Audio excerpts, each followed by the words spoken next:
বন্ধুরা, চলে এসেছি নতুন একটা ব্লগ নিয়ে।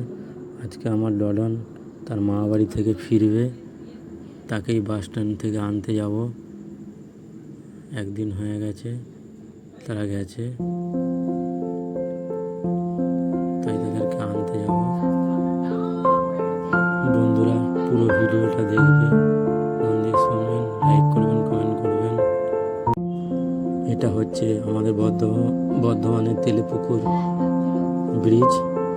এখানে বাঁকুড়া, সোনামুখী, আরামবাগে যত বাস এখানে স্ট্যান্ড করে, যাত্রীরা নামে। ব্রিজের ও পাশটায় বাসটা স্ট্যান্ড করবে, ওইখানে যাত্রীদের নামাবে। 10-15 মিনিট হলো বসে রয়েছি, বাসের টাইম প্রায় হয়ে রয়েছে, জাস্ট আসার অপেক্ষা। বাস ঢুকে গেছে। এই বাসটা করেই যাতায়াত হয়। আমরা তো গাড়িতেই যাতায়াত করি, কিন্তু আমি যাইনি বলে ওরা বাসেই গেছে, আবার বাসেই ফিরেছে।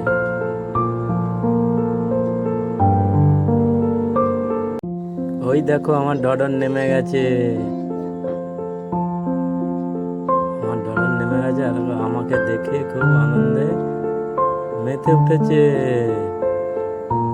আমার ডডন। বন্ধুরা, ফিরবো আবার নতুন একটা ব্লগে।